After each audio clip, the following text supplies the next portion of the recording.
ಆಕಾಶವಾಣಿ ವಾರ್ತೆಗಳು ಓದುತ್ತಿರುವವರು ಚೇತನ್ ಸಿವಿ. ಮುಖ್ಯಾಂಶಗಳು: ನಿಧಾನಗತಿಯ ಬೆಳವಣಿಗೆಯಿಂದ ಜಗತ್ತನ್ನು ಮೇಲೆತ್ತುವಲ್ಲಿ ಭಾರತದ ಪಾತ್ರ ನಿರ್ಣಾಯಕ. ಪ್ರಧಾನಿ ನರೇಂದ್ರ ಮೋದಿ.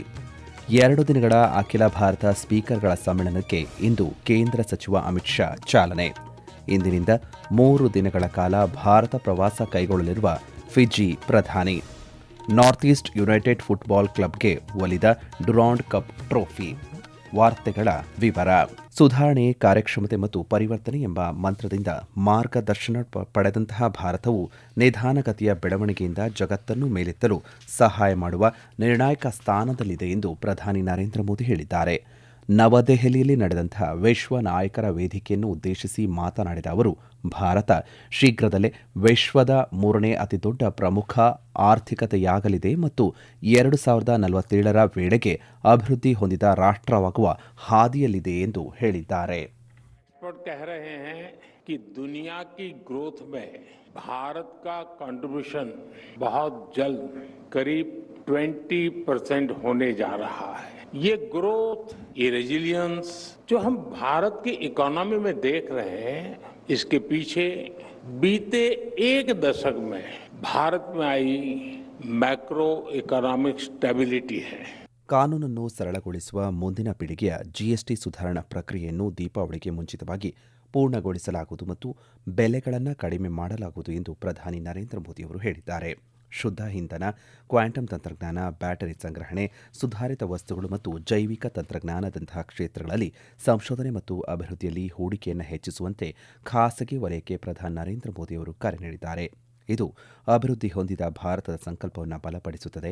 ಸರ್ಕಾರವು ಸಮಗ್ರ ಹೊಸ ಸುಧಾರಣೆಗಳನ್ನು ತರಲಿದೆ ಎಂದು ಅವರು ಹೇಳಿದ್ದಾರೆ. ಮುಂದಿನ ಪೀಳಿಗೆಯ ಸುಧಾರಣೆಗಳ ಈ ಶಸ್ತ್ರಾಗಾರದೊಂದಿಗೆ ಭಾರತದಲ್ಲಿ ಉತ್ಪಾದನೆ ಹೆಚ್ಚಾಗುತ್ತದೆ, ಮಾರುಕಟ್ಟೆ ಬೇಡಿಕೆ ಹೆಚ್ಚಾಗುತ್ತದೆ, ಉದ್ಯಮವು ಹೊಸ ಉತ್ತೇಜನವನ್ನು ಪಡೆಯುತ್ತದೆ, ಹೊಸ ಉದ್ಯೋಗದ ಅವಕಾಶಗಳು ಸೃಷ್ಟಿಯಾಗುತ್ತವೆ ಮತ್ತು ಜೀವನ ಸುಲಭತೆ ಮತ್ತು ವ್ಯವಹಾರ ಸುಲಭತೆ ಎರಡೂ ಸುಧಾರಿಸುತ್ತವೆ ಎಂದು ಅವರು ಗಮನ ಸೆಳೆದರು. ಆರ್ಥಿಕತೆಯ ಮೂಲ ಅಂಶಗಳ ಬಗ್ಗೆ ಮಾತನಾಡಿದ ಅವರು, ಭಾರತೀಯ ಕಂಪನಿಗಳು ಬಂಡವಾಳ ಮಾರುಕಟ್ಟೆಗಳಿಂದ ದಾಖಲೆಯ ಹಣವನ್ನು ಸಂಗ್ರಹಿಸುತ್ತಿವೆ. ಬ್ಯಾಂಕ್ಗಳು ಹಿಂದೆಂದಿಗಿಂತಲೂ ಬಲಿಷ್ಠವಾಗಿವೆ. ಹಣದುಬ್ಬರವು ತುಂಬಾ ಕಡಿಮೆಯಾಗಿದೆ ಮತ್ತು ಬಡ್ಡಿದರಗಳು ಸಹ ಕಡಿಮೆಯಾಗಿದೆ ಎಂದು ಹೇಳಿದ್ದಾರೆ. ಚಾಲ್ತಿ ಖಾತೆ ಕೊರತೆ ನಿಯಂತ್ರಣದಲ್ಲಿದೆ. ವಿದೇಶಿ ವಿನಿಮಯ ಮೀಸಲು ಸಹ ಬಲಿಷ್ಠವಾಗಿವೆ. ಪ್ರತಿ ತಿಂಗಳು ಲಕ್ಷಾಂತರ ದೇಶೀಯ ಹೂಡಿಕೆದಾರರು ಎಸ್ಐಪಿಗಳ ಮೂಲಕ ಮಾರುಕಟ್ಟೆಯಲ್ಲಿ ಸಾವಿರಾರು ಕೋಟಿ ರೂಪಾಯಿಗಳನ್ನು ಹೂಡಿಕೆ ಮಾಡುತ್ತಿದ್ದಾರೆ ಎಂದು ಅವರು ತಿಳಿಸಿದ್ದಾರೆ. 2047ರ ವೇಳೆಗೆ ಅಭಿವೃದ್ಧಿ ಹೊಂದಿದ ರಾಷ್ಟ್ರವಾಗುವ ಗುರಿಯತ್ತ ಭಾರತವು ಪೂರ್ಣ ಶಕ್ತಿಯಿಂದ ಕೆಲಸ ಮಾಡುತ್ತಿದೆ ಮತ್ತು ಅಭಿವೃದ್ಧಿ ಹೊಂದಿದ ಭಾರತದ ಆಧಾರವು ಸ್ವಾವಲಂಬಿ ಭಾರತವಾಗಿದೆ ಎಂದು ಅವರು ಈ ಸಂದರ್ಭದಲ್ಲಿ ಹೇಳಿದರು. ಸ್ವಾವಲಂಬಿ ಭಾರತಕ್ಕಾಗಿ ದೇಶವು 3 ನಿಯತಾಂಕಗಳ ಮೇಲೆ ಗಮನ ಹರಿಸಬೇಕಾಗಿದೆ. ಭಾರತವು ತನ್ನ ಸಂಪೂರ್ಣ 5G ಸ್ಟಾಕ್ ಅನ್ನು ವಿದೇಶೀಯವಾಗಿ ಅಭಿವೃದ್ಧಿಪಡಿಸಿದೆ ಮತ್ತು ಈಗ ಮೇಡ್ ಇನ್ ಇಂಡಿಯಾ 6G ತಂತ್ರಜ್ಞಾನದಲ್ಲಿ ವೇಗವಾಗಿ ಕಾರ್ಯವನ್ನು ನಿರ್ವಹಿಸುತ್ತಿದೆ ಎಂದು ಪ್ರಧಾನಿ ನರೇಂದ್ರ ಮೋದಿ ಅವರು ತಿಳಿಸಿದ್ದಾರೆ. ಕೇಂದ್ರ ಗೃಹ ಸಚಿವ ಅಮಿತ್ ಶಾ ಅವರು ಇಂದು ರಾಷ್ಟ್ರ ರಾಜಧಾನಿಯ ದೆಹಲಿ ವಿಧಾನಸಭೆಯಲ್ಲಿ 2 ದಿನಗಳ ಅಖಿಲ ಭಾರತ ಸ್ಪೀಕರ್ಗಳ ಸಮ್ಮೇಳನವನ್ನು ಉದ್ಘಾಟನೆ ಮಾಡಲಿದ್ದಾರೆ.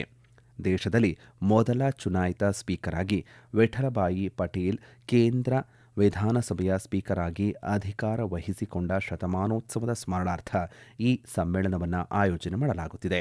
29 ರಾಜ್ಯ ವಿಧಾನಸಭೆಗಳ ಸ್ಪೀಕರ್ಗಳು ಮತ್ತು 6 ರಾಜ್ಯಗಳ ವಿಧಾನ ಪರಿಷತ್ತಿನ ಸಭಾಪತಿಗಳು ಮತ್ತು ಉಪಸಭಾಪತಿಗಳು ಸಮ್ಮೇಳನದಲ್ಲಿ ಭಾಗಿಯಾಗಲಿದ್ದಾರೆ. ವಿಠಲಭಾಯಿ ಪಟೇಲ್ ಅವರ ಜೀವನ, ಸಂಸದೀಯ ಕೊಡುಗೆ ಮತ್ತು ಸ್ವಾತಂತ್ರ್ಯ ಹೋರಾಟದಲ್ಲಿ ಅವರ ಪಾತ್ರವನ್ನು ಆಧರಿಸಿದ ಪ್ರದರ್ಶನ, ವಿಶೇಷ ಸಾಕ್ಷ್ಯಚಿತ್ರ ಮತ್ತು ಸ್ಮರಣಾರ್ಥ ಅಂಚೆ ಚೀಟಿಯನ್ನು ಬಿಡುಗಡೆ ಮಾಡಲಾಗುವುದು ಎಂದು ದೆಹಲಿ ವಿಧಾನಸಭೆ ಸ್ಪೀಕರ್ ವಿಜೇಂದರ್ ಗುಪ್ತಾ ಮಾಹಿತಿಯನ್ನು ನೀಡಿದ್ದಾರೆ. ಫಿಜಿ ಪ್ರಧಾನಿ ಸಿತಿವೇನಿ ಲೆಗಮದ ರಬುಕಾ ಅವರು ಇಂದಿನಿಂದ 3 ದಿನಗಳ ಕಾಲ ಭಾರತಕ್ಕೆ ಭೇಟಿಯನ್ನು ನೀಡಲಿದ್ದಾರೆ. ಫಿಜಿ ನಿಯೋಗದಲ್ಲಿ ಆರೋಗ್ಯ ಮತ್ತು ವೈದ್ಯಕೀಯ ಸೇವೆಗಳ ಸಚಿವ ರತು ಆಂಟೋನಿಯೋ ಲಾಲಾಬಲವು ಮತ್ತು ಹಿರಿಯ ಅಧಿಕಾರಿಗಳು ಇರಲಿದ್ದಾರೆ. ಪ್ರಧಾನಿ ರಬುಕಾ ಅವರು ತಮ್ಮ ಪ್ರಸ್ತುತ ಅವಧಿಯಲ್ಲಿ ಭಾರತಕ್ಕೆ ಭೇಟಿ ನೀಡುತ್ತಿರುವಂತಹ ಮೊದಲ ಭೇಟಿ ಇದಾಗಿದೆ ಎಂದು ವಿದೇಶಾಂಗ ಸಚಿವಾಲಯ ತಿಳಿಸಿದೆ. ನವದೆಹಲಿಯಲ್ಲಿ ನಾಳೆ ಅವರು ಪ್ರಧಾನಿ ನರೇಂದ್ರ ಮೋದಿ ಅವರೊಂದಿಗೆ ದ್ವಿಪಕ್ಷೀಯ ಮಾತುಕತೆಯನ್ನು ಕೂಡ ನಡೆಸಲಿದ್ದಾರೆ. ಬಳಿಕ ಅವರು ರಾಷ್ಟ್ರಪತಿ ದ್ರೌಪದಿ ಮುರ್ಮು ಅವರನ್ನು ಭೇಟಿ ಮಾಡಲಿದ್ದಾರೆ. ಈ ಭೇಟಿ ಭಾರತ ಮತ್ತು ಫಿಜಿ ನಡುವಿನ ದೀರ್ಘಕಾಲೀನ ಮತ್ತು ಶಾಶ್ವತ ಸಂಬಂಧಗಳನ್ನು ಒತ್ತಿ ಹೇಳುತ್ತದೆ. ಈ ವಾರ್ತೆಯನ್ನು ಆಕಾಶವಾಣಿಯಿಂದ ಕೇಳುತ್ತಿದ್ದೀರಿ. ನಿಮ್ಮ ಅನುಕೂಲಕರ ಸಮಯದಲ್ಲಿ ಆಕಾಶವಾಣಿ ಸುದ್ದಿಗಳನ್ನು ಆಲಿಸಲು ನಮ್ಮ ಯೂಟ್ಯೂಬ್ ಚಾನೆಲ್ ಆಕಾಶವಾಣಿ ನ್ಯೂಸ್ ಕನ್ನಡವನ್ನು ಸಬ್ಸ್ಕ್ರೈಬ್ ಮಾಡಿ. ನಮ್ಮೆಲ್ಲ ಕೇಳುಗರು ನಮ್ಮ ಫೇಸ್ಬುಕ್ ಖಾತೆ ಆಕಾಶವಾಣಿ ಆರ್ಎನ್ಯು ಬೆಂಗಳೂರು ಧಾರವಾಡ ಮತ್ತು ನಮ್ಮ ಟ್ವಿಟರ್ ಖಾತೆ @AIRnews_ಕನ್ನಡವನ್ನು ಅನುಸರಿಸಿ. ಪ್ರಾದೇಶಿಕ ಸುದ್ದಿ ವಿಭಾಗ ಬೆಂಗಳೂರು ಹಾಗೂ ಧಾರವಾಡದ ಎಲ್ಲಾ ಸುದ್ದಿ ಸಂಚಿಕೆಗಳು ನಮ್ಮ ಸಾಮಾಜಿಕ ಮಾಧ್ಯಮ ಖಾತೆಗಳಲ್ಲಿ ಲಭ್ಯವಿರುತ್ತವೆ. ಮಾಹಿತಿ ಸಚಿವಾಲಯದ ಅಡಿಯಲ್ಲಿರುವಂತಹ ಅಂಚೆ ಇಲಾಖೆಯು ಆಗಸ್ಟ್ 25ರಿಂದ ಅಮೆರಿಕಾಗೆ ಎಲ್ಲ ಅಂಚೆ ವಸ್ತುಗಳನ್ನು ತಾತ್ಕಾಲಿಕವಾಗಿ ಸ್ಥಗಿತಗೊಳಿಸಲು ನಿರ್ಧರಿಸಿದೆ. ಈ ತಿಂಗಳ 29ರಿಂದ ಜಾರಿಗೆ ಬರುವಂತೆ $800 ವರೆಗಿನ ಸರಕುಗಳಿಗೆ ಸುಂಕಮುಕ್ತ ವಿನಾಯಿತಿಯನ್ನು ಹಿಂತೆಗೆದುಕೊಳ್ಳುವ ಅಮೆರಿಕ ಸರ್ಕಾರದ ಕಾರ್ಯಕಾರಿ ಆದೇಶದ ನಂತರ ಈ ನಿರ್ಧಾರವನ್ನು ತೆಗೆದುಕೊಳ್ಳಲಾಗಿದೆ. ಅಮೆರಿಕಾಗೆ ಸಂಬಂಧಿಸಿದ ಎಲ್ಲ ಅಂತಾರಾಷ್ಟ್ರೀಯ ಅಂಚೆ ವಸ್ತುಗಳು ಅವುಗಳ ಮೌಲ್ಯವನ್ನು ಲೆಕ್ಕಿಸದೆ ಕಸ್ಟಮ್ಸ್ ಸುಂಕಗಳಿಗೆ ಒಳಪಟ್ಟಿರುತ್ತದೆ ಹಾಗೂ $100 ವರೆಗಿನ ವಸ್ತುಗಳಿಗೆ ಸುಂಕಗಳಿಂದ ವಿನಾಯಿತಿ ಇರಲಿದೆ ಎಂದು ಮಾಹಿತಿ ಸಚಿವಾಲಯ ತಿಳಿಸಿದೆ. ಅಂಚೆ ಇಲಾಖೆಯು ಸಾಧ್ಯವಾದಷ್ಟು ಬೇಗ ಸೇವೆಗಳನ್ನು ಸಾಮಾನ್ಯಗೊಳಿಸಲು ಪ್ರಯತ್ನ ಮಾಡುತ್ತಿದೆ. ಈ ಸಂದರ್ಭಗಳಿಂದಾಗಿ ಅಮೆರಿಕಾಗೆ ರವಾನಿಸಲಾಗುವ ವಸ್ತುಗಳನ್ನು ಈಗಾಗಲೇ ಬುಕ್ ಮಾಡಿರುವಂತಹ ಗ್ರಾಹಕರು ಅಂಚೆಯ ಮರುಪಾವತಿಯನ್ನು ಪಡೆಯಬಹುದು ಮತ್ತು ಗ್ರಾಹಕರಿಗೆ ಉಂಟಾದ ಅನಾನುಕೂಲತೆಗೆ ಅಂಚೆ ಇಲಾಖೆ ವಿಷಾದವನ್ನು ವ್ಯಕ್ತಪಡಿಸಿದೆ. ಪ್ರಧಾನಿ ನರೇಂದ್ರ ಮೋದಿಯವರು ನಾಳೆ ಮತ್ತು ನಾಡಿದ್ದು ಗುಜರಾತ್ಗೆ ಭೇಟಿ ನೀಡಲಿದ್ದು ಹಲವಾರು ಮಹತ್ವದ ಅಭಿವೃದ್ಧಿ ಯೋಜನೆಗಳಿಗೆ ಉದ್ಘಾಟನೆ ಮತ್ತು ಶಂಕುಸ್ಥಾಪನೆಯನ್ನು ನೆರವೇರಿಸಲಿದ್ದಾರೆ. 1,200 ಕೋಟಿ ರೂಪಾಯಿಗಳಿಗೂ ಹೆಚ್ಚಿನ ಸಂಯೋಜಿತ ಹೂಡಿಕೆಯೊಂದಿಗೆ ಈ ಯೋಜನೆಗಳು ಅಹಮದಾಬಾದ್, ಮೆಹಸಾನಾ ಮತ್ತು ಗಾಂಧಿನಗರದಲ್ಲಿ ಮೂಲಸೌಕರ್ಯವನ್ನು ಆಧುನೀಕರಿಸುವುದು, ವಿದ್ಯುತ್ ವಿತರಣೆಯನ್ನು ಹೆಚ್ಚಿಸುವುದು ಮತ್ತು ನಾಗರಿಕ ಸೇವೆಗಳನ್ನು ಸುಧಾರಿಸುವ ಗುರಿಯನ್ನು ಹೊಂದಿದೆ.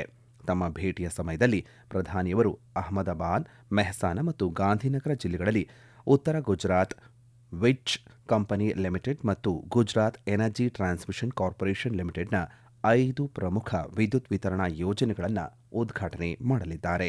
ಒಟ್ಟು 1,122 ಕೋಟಿ ರೂಪಾಯಿಗಳ ಈ ಯೋಜನೆಗಳು ವಿದ್ಯುತ್ ವಿತರಣಾ ಜಾಲವನ್ನು ಆಧುನೀಕರಿಸುವ ಮತ್ತು ಸ್ಥಳಾಂತರಿಸುವ ಮೂಲಕ ಸುಮಾರು 4.25 ಲಕ್ಷ ಗ್ರಾಹಕರಿಗೆ ಪ್ರಯೋಜನವನ್ನು ನೀಡಲು ವಿನ್ಯಾಸಗೊಳಿಸಲಾಗಿದೆ.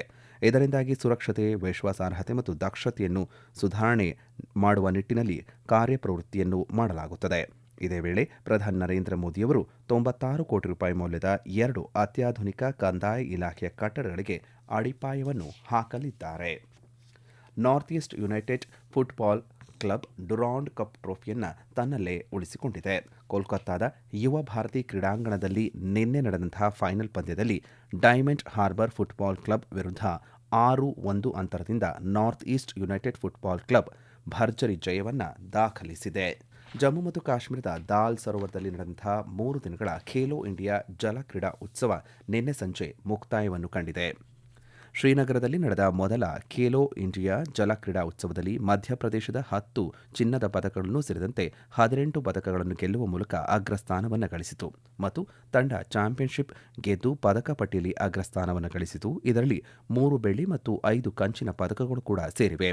ಭಾರತೀಯ ಕ್ರೀಡಾ ಪ್ರಾಧಿಕಾರ ಮತ್ತು ಜಮ್ಮು ಮತ್ತು ಕಾಶ್ಮೀರ ಕ್ರೀಡಾ ಮಂಡಳಿ ಜಂಟಿಯಾಗಿ ಈ ಖೇಲೋ ಇಂಡಿಯಾ ಜಲ ಕ್ರೀಡಾ ಉತ್ಸವವನ್ನು ಆಯೋಜನೆಯನ್ನ ಮಾಡಿತ್ತು. 145ನೇ ಆವೃತ್ತಿಯ ಯುಎಸ್ ಓಪನ್ ಟೆನ್ನಿಸ್ ಇಂದು ನ್ಯೂಯಾರ್ಕ್ನ USTA ಬಿಲ್ಲಿ ಜೀನ್ ಕಿಂಗ್ ರಾಷ್ಟ್ರೀಯ ಟೆನ್ನಿಸ್ ಕ್ರೀಡಾಂಗಣದಲ್ಲಿ ಆರಂಭವಾಗಲಿದೆ. ಪುರುಷರ ಸಿಂಗಲ್ಸ್ನಲ್ಲಿ ವಿಶ್ವದ ನಂಬರ್ 1 ಮತ್ತು ಹಾಲಿ ಚಾಂಪಿಯನ್ ಇಟಲಿಯ ಜಾನಿಕ್ ಸಿನ್ನರ್ ಮುನ್ನಡೆಸಲಿದ್ದಾರೆ. ಸ್ಪೇನ್ನ ಕಾರ್ಲೋಸ್ ಅಲ್ಕರಾಜ್ 4 ಬಾರಿ ಯುಎಸ್ ಓಪನ್ ವಿಜೇತ ನೊವಾಕ್ ಜೊಕೋವಿಕ್ ಮತ್ತು ಜರ್ಮನಿಯ ಅಲೆಕ್ಸಾಂಡರ್ ಜ್ವೆರೆವ್ ಪಂದ್ಯಾವಳಿಯಲ್ಲಿ ಭಾಗವಹಿಸುವ ಪ್ರಮುಖ ಆಟಗಾರರಾಗಿದ್ದಾರೆ. ಕೊನೆಯಲ್ಲಿ ಮತ್ತೊಮ್ಮೆ ಮುಖ್ಯಾಂಶಗಳು. ನಿಧಾನಗತಿಯ ಬೆಳವಣಿಗೆಯಿಂದ ಜಗತ್ತನ್ನು ಮೇಲೆತ್ತುವಲ್ಲಿ ಭಾರತದ ಪಾತ್ರ ನಿರ್ಣಾಯಕ, ಪ್ರಧಾನಿ ನರೇಂದ್ರ ಮೋದಿ. 2 ದಿನಗಳ ಅಖಿಲ ಭಾರತ ಸ್ಪೀಕರ್ಗಳ ಸಮ್ಮೇಳನಕ್ಕೆ ಇಂದು ಕೇಂದ್ರ ಸಚಿವ ಅಮಿತ್ ಶಾ ಚಾಲನೆ. ಇಂದಿನಿಂದ 3 ದಿನಗಳ ಕಾಲ ಭಾರತ ಪ್ರವಾಸ ಕೈಗೊಳ್ಳಲಿರುವ ಫಿಜಿ ಪ್ರಧಾನಿ. ನಾರ್ತ್ ಈಸ್ಟ್ ಯುನೈಟೆಡ್ ಫುಟ್ಬಾಲ್ ಕ್ಲಬ್ಗೆ ಒಲಿದ ಡುರಾಂಡ್ ಕಪ್ ಟ್ರೋಫಿ. ಇಲ್ಲಿಗೆ ವಾರ್ತಾ ಪ್ರಸಾರ ಮುಕ್ತಾಯವಾಯಿತು. ನಮ್ಮ ಮುಂದಿನ ವಾರ್ತಾ ಪ್ರಸಾರ ಮಧ್ಯಾಹ್ನ 12 ಗಂಟೆಗೆ.